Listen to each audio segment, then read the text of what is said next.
So, can you hear me? Okay. I can hear you. So I start off myself now. Can you hear me? Yeah, the idea behind this book, The Cocaine Chronicles. My name is Jervey Tervalon. I teach here at UCLA Center for African Studies. I'm a novelist primarily. I do a lot of social commentary now, and I also work now, I guess, more in film. I have a couple of film projects I'm working on.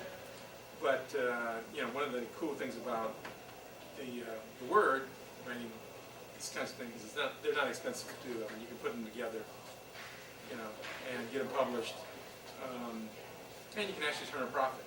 My idea was that the cocaine, my partner Gary Phillips, he's a mystery writer. The idea is that, well, I did this anthology about five years ago called The Geography of Rage, about the 1992 riot uprising in LA. So the idea is that I would just go around, solicit essays from people where they were, what they were doing when it stopped, when the riot started. I happened to be walking my dog, and my wife said, "You should go walk the dog," because we live out in Pasadena. And I said to her, "Well, why shouldn't I? Nothing's going to happen." So I was walking the dog by the Rose Bowl. Because I usually, when I walk the dog, he's like a 100-pound husky. I carry a stick, mace, and have a knife. So I'm usually pretty strapped when I walk the dog, because you never know. Dog, is that dangerous? When you have a dog, you walk a dog, other people let their pit bulls go or something, so you want to be able to, go to war if that happens. So I'm walking with my dog, and we're over above the Rose Bowl, and suddenly we hear this gunfire. I mean, somebody's just like letting off, and we hear machine gun fire. So, and then I see the cars peeling out, and where we lived on Lincoln, which is not, it's like the divide between the haves and have-nots, and we were living in the gentrifying section. So I was thinking they're gonna think I'm rich, and if they're like looking to shoot at people, they might shoot at me. So I grabbed the dog and we jumped in the bushes, and waited for a while, and then nothing happened. So then I walked back to my house, and I walked past the sister who was working on her engine. She actually had dropped her engine in the street. I mean, she had a engine jack and everything. So I said to her, I said to her, "So fools are shooting down to Rose Bowl." And she goes, "Oh, I told them not to do that. I told them all they were going to do is get in trouble shooting like that. They were up at the liquor store and wanted me to go with them." And I said, "Okay." So I said, "Well," she said, "Well, you better get home now before anything else happens." And I said, "Oh, yeah, you're right." So I started hurrying back. And she said, "Wait a minute." And then I stopped. She said, "You didn't tell me to hurry home and be safe." So I said, "Be safe." And I went home. So I started thinking, everybody else had the same experience when this event happened. So I decided to call my friends, and we put together this anthology that's still used now. So one of the things, though, about the 92 riot, uprising, is that nobody really kind of addressed the effects of cocaine in the neighborhood. Because I had grown up in the Crenshaw area, the Jefferson Park area, and there was always a certain level of violence. But after crack cocaine came in, it just ratcheted everything up, and life became a little cheaper. And to some extent, I think that cocaine set the table for what happened with the 92 riot uprising. So I mentioned to Gary that we should do an anthology just on cocaine, because there are all these stories that people know about the devastation of the drug or how it affected their lives, but that just aren't being recorded. So that was the whole idea behind the book. And Gary went and talked to this guy named Johnny Temple, who was a publisher back east in New York, in Brooklyn, and he got behind the book. And it got a lot of publicity. We were on NPR. Deatrice, his piece was excerpted, and they did an audio cast of her, so you can listen to her piece, Surviving Day to Day, or Surviving Another Day. And some of the other folks in there, Jerry Stahl, I don't know if you all heard of him. He did Permanent Midnight that Ben Stiller was in. He also wrote for Alf. This is one of the weirdest shows I've ever written. About the dude who used to eat cats. Never did like that show. But he was writing that because he was like out of his mind. I mean, he was really loaded all the time. He was loaded when his wife had their first baby. Wait, so the guy that wrote Alf, he was on coke when he was writing for it? Totally stoned, out of his mind. That And would if you meet him explain- now, he's always stone cold sober. He's a very nice guy. I mean, Right. you know, he's totally on Hollywood, but he's always like sitting there with bad coffee, looking kind of glum. Laura Lippman is in it, and you know, actually, I never read her work, but her husband or her boyfriend is David Simon. Y'all know who he is? Simon. He's the producer of The Wire. You ever watch The Wire? See, I worship The Wire, so I was talking to this guy named Gary Hardwick. You know, you should get him to come to campus because Gary is very serious, brother. I mean, very serious. Don't smile. I mean, he gives you the kind of crazy, you know, like deadpan look. Turns out he was a federal prosecutor, and then he got involved in the film industry. He produced and directed Brothers and Where Eva. You know how you know all these people? See, as soon as you get married, get your wife to join Jack and Jill. They're all in it. I mean, I swear to God, you don't have to do anything. I mean, they're just don't tell them you're not making any money, but until you are. But no, yeah. So Gary is in there, and Gary, when I asked him, you know, as a former federal prosecutor, I mean, would he be interested in working for Wire? He said the most insightful thing I ever heard. Well, the most insightful and the most honest thing I ever heard another writer say about something you admire. He said, no, I really wouldn't want to work on that program because I'd be afraid I'd fuck up. I was like, wow, that's very deep. Because It's kind of interesting, because that's one of Dr. Hunt's favorite shows, is A Wire, and he says it's because of the writing. oh yeah, I mean they got all these Multiple characters. yeah top line echelon writers, you know, like David Pelicanos, and you know, and the guy who wrote Clockers. Yeah, I mean they don't have any black writers, interestingly enough, but I think it's probably a collaboration between the writers and the actors. Some of the dialogue just seems, you know, pretty surreal. And speaking of surreal, So, did you guys ever see that? Did you see any of the episodes last season? Well, you guys should see it on when they got rid of Stringer Bell. Stringer Oh, Bell. we're talking about The Wire? Yeah. Well, Laura Lippman is her husband's the producer of The Wire. And Lee Child. I met that guy with Gary when we were walking around New York at the Book Expo. So I'm walking up to this guy, and he's just really angry. And Gary said, how's it going,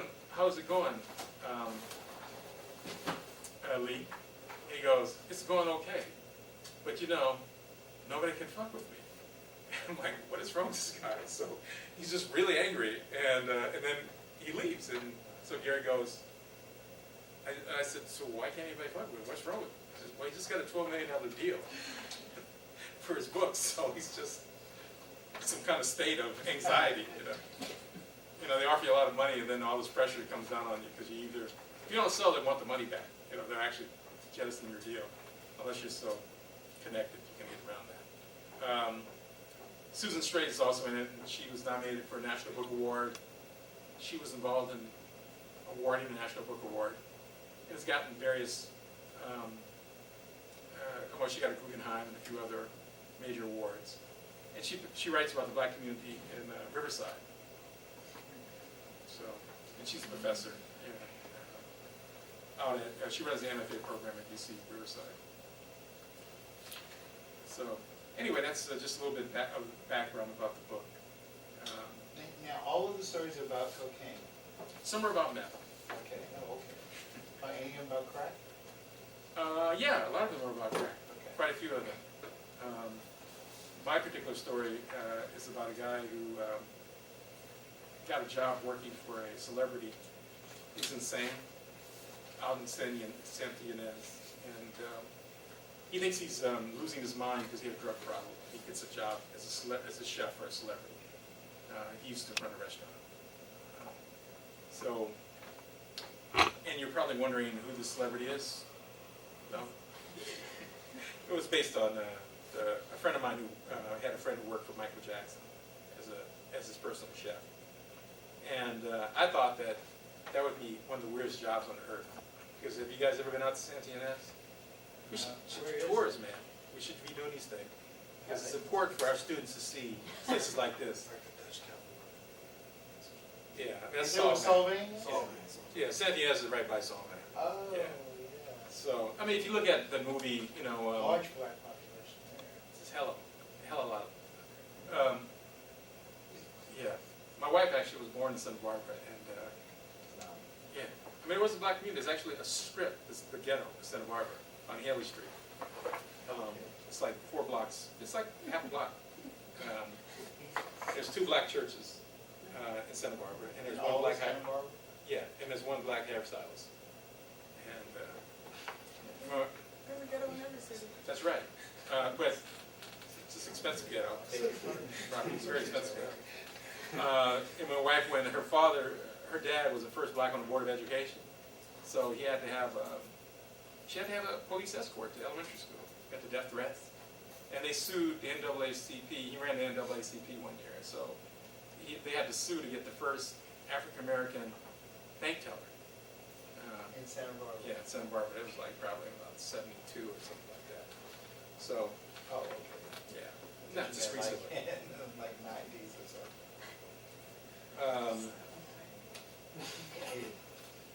And all those banks are gone, so you're a Pacific person. Oh, Why don't you read some from your story? Okay, yeah, I'll read a little bit of something from this. And this is, so, you know, basically if you're a writer, and part of it is that you should sort of imagine yourself in situations. You're telling yourself the story. I mean, that the idea, for me being a novelist, is, you know, being the first reader. And you write things that you'd be interested in reading. And I imagine that anybody that happened to be Michael Jackson's personal chef saw things, experienced things that probably very few people on earth have. You know, so that was my idea behind doing that. Plus, if you ever been out, I cleaned brush out at Santa Ynez, and it's a very bizarre environment. I mean, it's just so quiet. I mean, you hear the heart, you can hear your heartbeat, you can hear the blood in your head. I mean, it's just, so I figured being in that kind of isolation, working for someone like him would drive you nuts.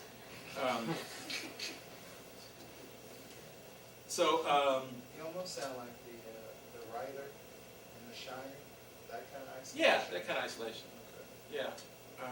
I only spent 1 day up there. I was freaked out. So it's like, I gotta get out of here. Anyway, the other thing is that I wrote this actually with Roger Smith in mind. You guys know who Roger Smith is? He was a dude in the Huey Newton story.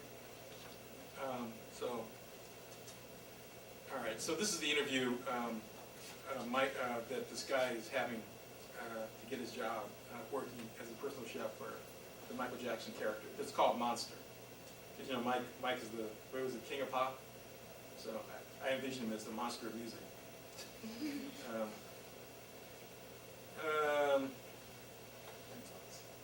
So I'm just going to read 4 pages. After a mile, she stopped at another bungalow with 2 very busy men sorting through packages stacked in the driveway. Bridget waved to them and hid inside and pointed to an oversized chair by a window. I sat down as she flipped through more paperwork. The interior of the bungalow resembled the layout of a nicely appointed law office. I remember wanting to buy those heavy brass lamps with the hand-blown leaded glass for the restaurant, but I had given up when I couldn't get a good, reasonable price. Wait here, the head of security will be by in a few minutes to begin the interview. Then afterwards, maybe Monster will be ready to ask you a few questions. A door opened. A tall man entered, dressed in the uniform that all these guys sported, as though they could change your oil, carry your luggage, or arrest you. All of them were trim, tall, and white. Did Monster hire every washed-out Mormon FBI agent he could find? Bridget handed him a ream of paper, and then he walked over to me with his hand out and paused, squinting as though he recognized me and wasn't happy about it. Gibson, my name is Timothy Steele. I run security here at the lair. I wonder if you could clarify a few things. Sure, I'll do my best. You were arrested for attempting to buy a controlled substance, is that correct? Yes. What was that controlled substance? Heroin to smoke. Usually it was cocaine, but the time I was arrested, it was heroin. He paused for a moment and then thumbed through the documentation on the clipboard, then returned his unblinking attention to me. You didn't have any prior arrests? No, I lived a pretty straight life. Other than my recent drug experience, I received the best treatment and diversion therapy possible. and I've been clean for a year. That's good to hear, but you should know that we do an ongoing security check on all employees. If at some point we discover that you concealed any aspect of your personal history, no matter the relevance, you will be terminated immediately. I paused for a moment, wanting very much to tell him to fuck himself, that I didn't need this job. However, I did need it. I needed to get back to a life that wasn't embarrassing. Oh yeah, I needed this job in a worse way. I allowed myself to hope, a threadbare hope I kept in a sock drawer and the hidden closet in the back room of my confidence. A sad little hope that I could resurrect my career, that I wouldn't fuck up, that I wouldn't make my life a slow suicide. I'd finally shake the fear that I was out to do myself in, but I couldn't trust myself. I couldn't tell anybody to fuck off except for maybe myself. I told you everything except for when I got drunk as an undergraduate and wore this co-ed's panties on my head home. I guess that could be considered a crime.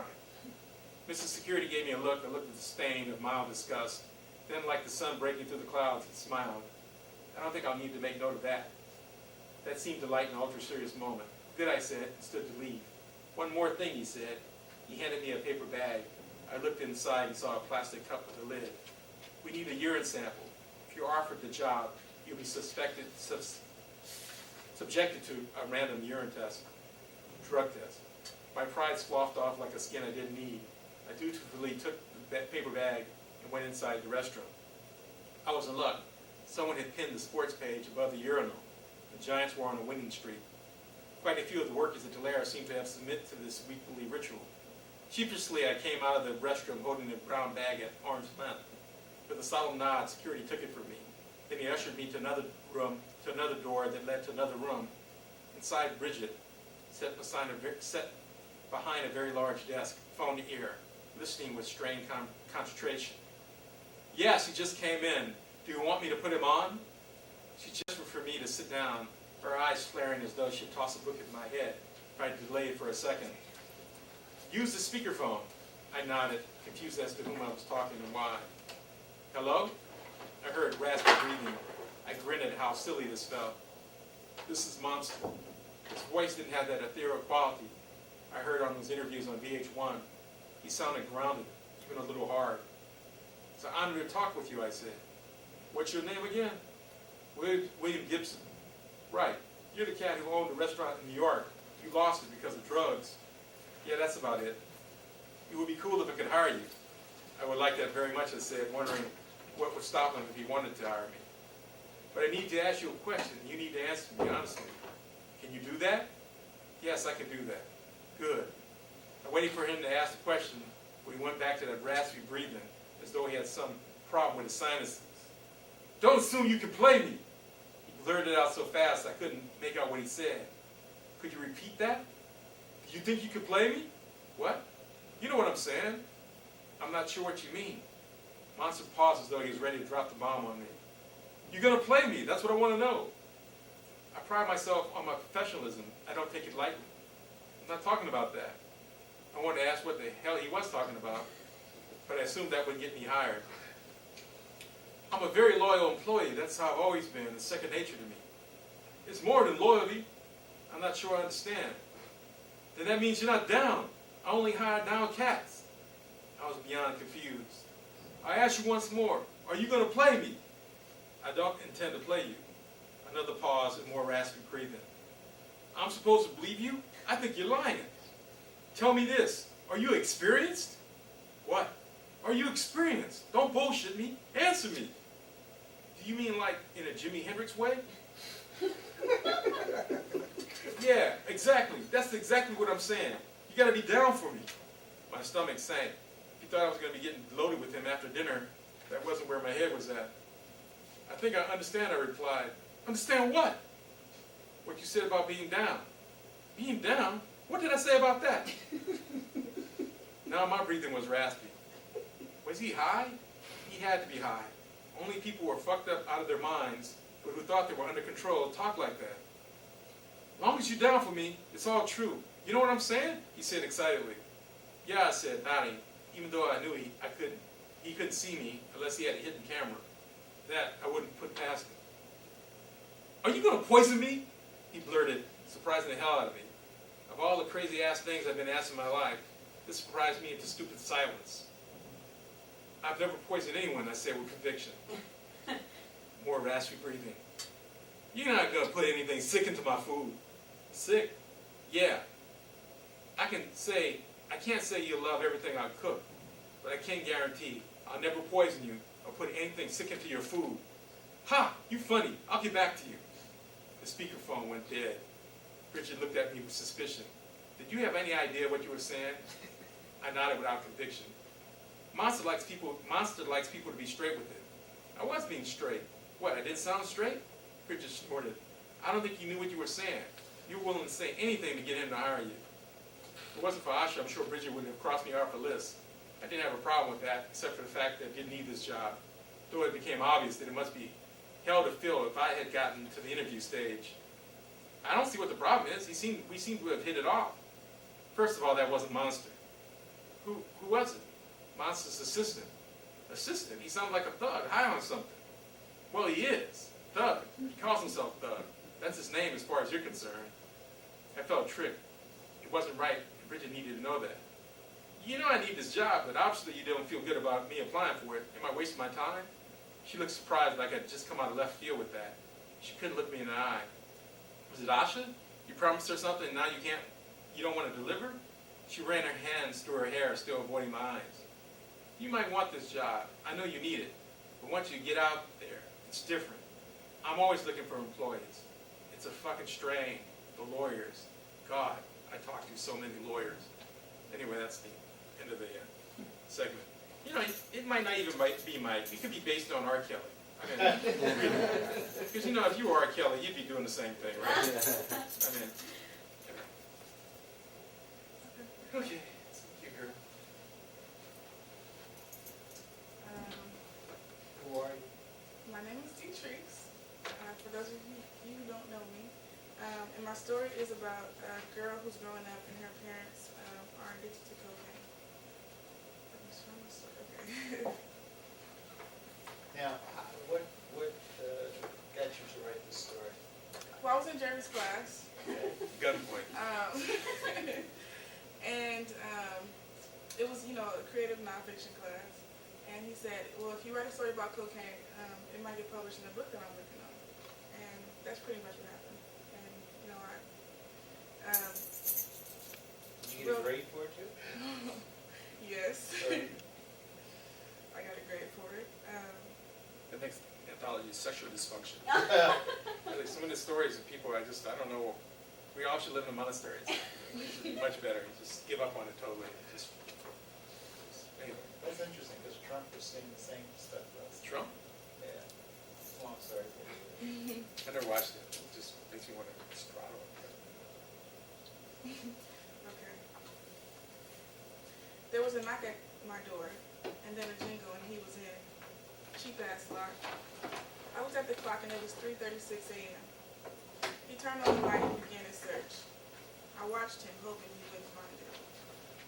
Let me get that money, and I'll pay you back in the morning, he said. No, I need it for lunch. I'll give it back to you in the morning. Yeah, right. How was he going to do that? If he didn't have any money now, he wouldn't have any in the morning. He came over and searched near me and around the bed. It wasn't next to me. I learned quickly that that was one of the first places they looked. They had just given me the money no longer than 6 hours ago. I guess they had smoked up the little cash they already had. Which meant, if he found the money, I wouldn't have any for tomorrow or the next couple of weeks until somebody got paid. He found it in the little chest on my dresser. I'll give it back to you in the morning, he said as he left the room and turned off my light, as if I would be going to sleep anytime soon. I lay there and worried about food and eating for tomorrow.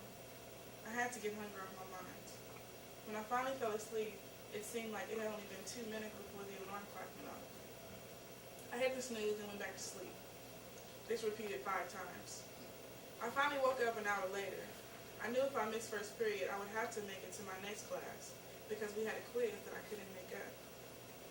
After I got dressed, I looked for my dad. Like always, he was nowhere to be found. My mom was in the kitchen. She pressed her blackened fingers on the stove, looking for crumbs, little rocks, or anything that was around the lamp. I made some toast so I wouldn't starve for the whole day. I didn't say a word as I tried my best to maneuver around her. Where Ronnie at? I gotta go to school. He'll be back soon. Denial. I knew better. I took my time to eat and looked for some loose money around the house. I found 50 cents in the big couch. Deatrice saw that and had a slightly jealous look in her eyes. What the hell was she gonna smoke with 50 cents? I went outside to see if I could find my dad, Ronnie. He was in the driver's seat of our van. At that moment, I wished I wouldn't have talked so much in driver's ed, stopped procrastinating, and got my license sooner. You gotta go to school? He asked in a mumbled, half-sleep voice without turning his head at all. Yeah, I'm late, but I gotta go to second period at least. I'm gonna have to get you that money this afternoon, he said, still looking straight ahead like he was unable to move his neck in either direction. He drove like I was Miss Daisy. It took 30 minutes to get there when it should only take 15. I went to the attendance lady to get a tardy note. She knew my name, homeroom number, and grade by heart. Sometimes she already had my note ready for me when I got there. I was there in time for the quiz that I didn't study for. Nobody could convince me that I got anything less than an A though. During our nutrition break, I bought Snickers from the student store because I was kind of hungry. How was Mr. Springsteen's quiz? My friend Jessica asked. Pretty easy. Make sure you know about the Great Depression, dates, how it affected minorities, shit like that. You think you did good? I don't know, maybe a B. Hopefully. I didn't study. You said the same thing last time and got an A. I was lucky. Hey, could I borrow some money? She looked at me and hesitated. She was gonna say no. I could see it in her eyes. She must have been thinking about the money I already owed her. I'll give it back to you, I promise. I left my money at home today. I'll pay you back with all the other money I owe you. I only got $1 to spare, she said while handing me the money. That's cool, thanks. I'll pay you tomorrow. I said, knowing she would forget. She always did until I asked her for some more. The bell rang. I gotta go to class. You know how Mr. Gordon is about people being late. Yeah. I'll see you at lunch. All right. Good luck on that quiz. I had to yell from her down the hall. Thanks. Mr. Gordon was known for not letting people in class if they were tardy. You would have to wait in the hallway with all the other late people and not make too much noise. He would be madder if you made noise in the hallway when he was ready to let you in. He would ask you why you were late, then lecture on why you shouldn't be late. Then, of course, there was the embarrassing walk back into the classroom while the whole room watching. Later in the year, I would learn to stay by the room during nutrition break. For now, I had to damn near run to class all the way on the other side of the elementary school they turned into a high school and packed in like sardines. Lunch took too long to get here. I always got hungrier when I thought I might not be able to eat for the rest of the day, and $1 wasn't going to cut it. When I got through the crowded hallways to the place where my friends usually ate, they were almost done. How the fuck y'all get y'all food so early in that long-ass lunch line? They all laughed. They were something like little girls when I cursed. Coming from families with more money than mine, they were sensitive about that stuff. So cursing was always the fastest and easiest way to make them laugh. Why do you cuss so much? April asked. 'Cause I can. Does your mom know you curse like that? Erin asked, wiping cream cheese off her fingers. I curse in front of her. She does, Tiana said. You bad, Erin said. Y'all didn't answer my question. How did y'all get y'all food so early? We got out of art class early, Erin said. When y'all got $1 I can borrow? You ain't got no money? Kiana asked. Obviously, I almost said with an attitude. Why would I ask them for money if I already had some? I left mine at home. They were silent. If each one of y'all give me $1, I will be able to eat. Still nothing. I'll pay y'all back tomorrow. April gave me a wrinkled $1 out of her tight jeans. Erin gave me 4 of the 6 shiny quarters she had. Kiana, reluctant to give me anything, asked, are you going to pay me back tomorrow? I will. She turned to her purse so no one else could see and pulled out a crisp $1 bill. Thanks, you guys. I'll pay you back, I said, not knowing if I could live up to that promise. I would definitely have to repay Kiana tomorrow. I did have to stop here. And then the rest of it just goes until the end of the day. So. What happened? By the book.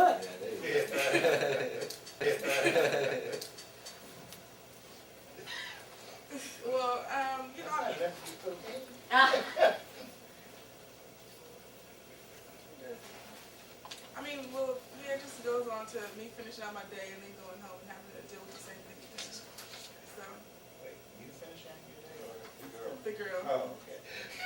There you go. It was a creative nonfiction class. Yeah. So some of the stuff happened to me. That was nice of you when they were that down. Whichever one you were. Any questions? Yeah, I'm curious, earlier before you got here, Jervey was mentioning you were on, what was it, NPR? Yeah. Do you know if that link is still? Yeah, it's still Yeah, there. it's still up. Like if you go to NPR and put in the Cocaine Chronicles or my name, then it'll come up. And there's the editors, Jervey and Gary, they talk about the book as well. And you can hear me read the whole story on the webpage. And you can read the whole story on the webpage. Was there any other students that were? In the book? Yeah. Not from UCLA. Oh, okay. Yeah. Other students from Cal State in there. Yeah. We got a lot of publicity. We're at the headline of the LA Times. Another some radio show in New York for like an hour. Guy wouldn't let us get off. That was really funny. So it's been a lot of, it seems to have worked pretty well, but I had no idea how many copies we sold. Whether or not we're gonna get a penny out of it. So, Do you know, now? Because it's been out, what, 6, 7 months? Pretty much. oh, I should know. We should get a royalty statement after every 6 months, but I haven't heard it yet. They haven't sent it yet. Yeah, so it's a little interesting how they do that. What was the process like when you were looking, you were one of the editors, and you were looking to choose, were you looking for a balance like meth, coke, crack, or, what kind of stuff were you looking for? Just good stories. I mean, it was kind of divided between Gary's friends that tend to be that write true crime or detective or those kind of things, mystery. And I don't know any mystery writers except for Gary. So there was a real division between those two camps, So, I know more literary writers. But it seems though mystery writers are much better paid. A lot of literary writers have come out with some really good addiction essays. How is it seeing the perspective of the addict write his memoir versus, or how do you see your perspective? And what do you think of the different perspectives of looking at addiction? Well, I think the perspective that my story is in, which are some of there's another couple other stories that have the same perspective as, kind of like the victims of the drug and kind of like the innocent bystanders and the children. So I just think that my standpoint is kind of just the pretty much just the innocent bystanders and how it affects everybody else and not just the people that are doing the drugs. I know this might give away the book, but if there are bystanders to addiction, what is the upshot of that role? I mean, what is a good bystander do? Or is that the whole book, basically? What does a good bystander do?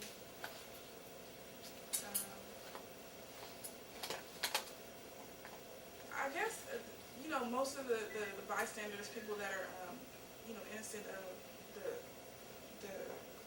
the drug and are not the ones that are actually doing it but are affected by it, they usually step up and, grow faster than they are expected to and try to, take care of the things that the parents can't or whoever else can't take care of. So, I guess, yeah. That's great.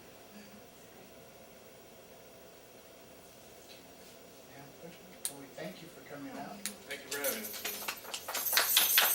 And of course, we would be remiss, but we would like for you to support our local Bruins and come up and see some of the other books that Jervey has written and edited. Deatrice, get out of your way.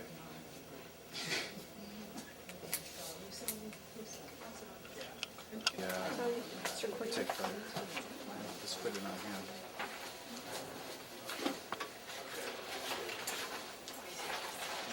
No.